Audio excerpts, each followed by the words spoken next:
Okay, let me get one thing straight here for everyone. I am not voting for Leni Robredo. Now, I'm gonna clarify that statement. When I say I'm not voting for Leni Robredo, I want everyone that's watching, whether you're voting for Isko, Lacson, BBM, Pacquiao, doesn't matter. I want you to think about what I'm about to say. It's this. Karamihan sa atin kasi, we're so solid. Solid ako behind my candidate. That's the wrong mentality. You should not be solid behind your candidate. Okay, mali yan. Kasi ang ibig sabihin, pag sinasabing solid ako sa kandidato ko, sinusuportahan ko ang kandidato ko, ibig sabihin yun na yung end goal, na manalo yung kandidato mo. Mali ang pag-iisip na ganyan. That's being a fanatic. That's being unquestionably loyal, na kahit magkamali yung tao, may pagkakamali na yung tao, susuportahan mo pa rin. Hindi pwedeng ganyan. Pag-isipan natin to When I say I'm not voting for Leni, I'm gonna be very clear. Kasi I'm not voting na ang end goal is for Leni to be president. I'm voting for my country. Yan ang kailangan ibinoboto nating lahat ang ating bansa. Ngayon, when you say I'm voting for my country, ito ang end goal. Then you ask yourself, which candidate will be able to give me a better country for all Filipinos? Yan ang talagang dapat iniisip natin. Hindi, dapat manalo kandidato ko. Ang tanungin nyo, dapat manalo ang bansa ko. Sino ang kandidato na makapanaalo ng aking bansa? Na panalo ang buong Pilipinas, hindi lang ang mga kampo ko. Yan ang problema with tribalism And yan ang problema sa pagiging panatiko. Solid ako sa kandidato ko. Stop that. Maging solid ka para sa Pilipinas. Hindi to mananalo kandidato ko. Dapat ang sinasabi mo, mananalo ang Pilipinas. Okay, so paano mananalo ang Pilipinas? Tanungin nyo, sinong kandidato is going to be the great means to the end? Okay? Hindi sila yung end goal. Hindi yung kandidato yung end goal. Ang Pilipinas yung end goal. Ang kandidato is the means to the end. Then you ask yourself, sino nga ba? So, what are the things we want for our country? Let's look at this. Number one, ako ang ayoko talaga, corruption. So, nag-iisip ako, sino sa mga kandidato ang hindi corrupt? Yun ang importante So, magbasa-basa kayo, tignan naman nyo talaga kung ano yung history ng isang tao. Bago kayo boboto. Sobrang solid kayo, hindi nyo naintindihan na nakakalimutan nyo ang Pilipinas. Your oath, your loyalty is to the Philippines, not to any candidate. So, first, corruption. Talagang hindi pwede yan sa akin. Kung ang isang tao ay lumaki sa korupsyon, wala na yan sa akin. Ang isang tao ay nag-benefit sa korupsyon, wala na yan sa akin. Number one. Next, ano ba gusto natin para sa bansa natin? Gusto ko para sa bansa ko na maayos ang ekonomiya. So, kailangan natin ng isang tao na marunong sa ekonomiya. An economist would be great. Or at least, somebody na may executive experience. Alam niya paano magpatakbo ng bansa or ng isang country or economy or at least a company as something, but administrator. Next, ito yung important, rule of law. Rule of law is very important, meaning I want rule of law to work because if rule of law works, walang mayaman, walang mahirap, lahat tayo pantay-pantay sa batas. Ang problema ngayon, hindi yun ang nangyayari So ngayon, isipin mo, sino ba ang sumusunod sa rule of law sa mga kandidato nyo? Yan, pag-isipan nyo yan. Next, kailangan yung sistema gumagana. The government should be working. Right now, it's broken. Why is it broken? Because you keep voting for people that you support. Imbis na bumoto ka para sa bansa mo, binoboto mo ang kandidato mo. So now you ask me, sino ba talaga iboboto ko? Ang Pilipinas. Boboto ko ay ang Pilipinas, ang aking bansang Pilipinas at ang boboto ko ay para sa aking mga kapwa Pilipino. So ang tanong is, sinong kandidato para sa akin ang nag-fit sa requirement ko para sa boto ko para sa Pilipinas? Tanungin mo yun sa'yo, sa sarili mo.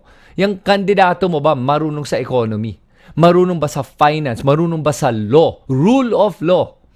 At hindi ba siya corrupt? Huwag mo lokohin sarili mo. You're in an echo chamber, whoever you're voting for.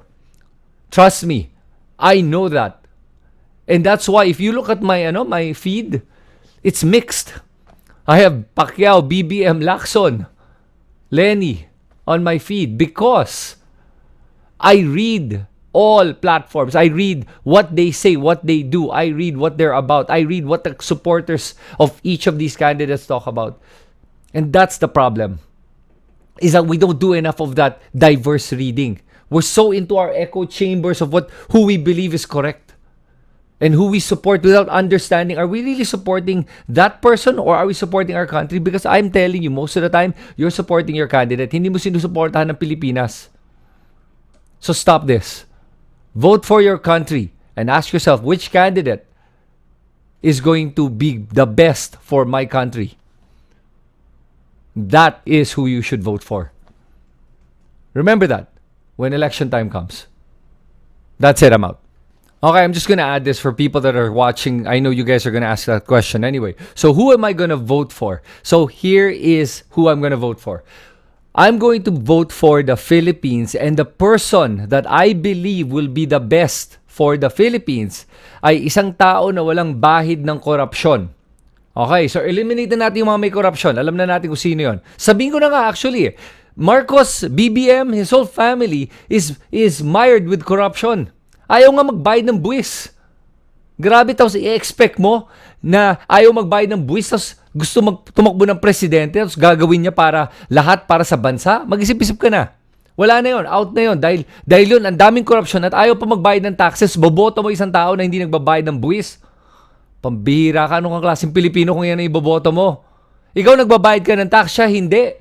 Tapos iboboto mo siya, mag-isip-isip ka na. Number 1. Number 2, gusto ko somebody with executive experience. Okay, sino mga kandidato with executive experience? 3 yan. Lacson, Isko, Leni. Ang sinong wala? Pacquiao. Unfortunately, I love Pacquiao. I think he's a great person, great heart. But he does not have executive experience. Out na yan. So if you're voting for Pacquiao, it's not a problem. Because if you want to vote because of how amazing as a person he is, great. But think about the country. Again, the country. Pacquiao, in my opinion, is best to serve as a private citizen, not as president. You need somebody with executive experience. Okay, so 3 na lang. Sa 3 yan, nag-isip ako, sino ang may kakayahan sa ekonomiya?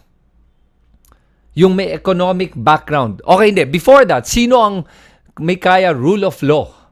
That can enforce the rule of law. That everyone is pantay-pantay in the eyes of the law. Okay. Lacson, Isko, Leni are still strong in that aspect. Alright?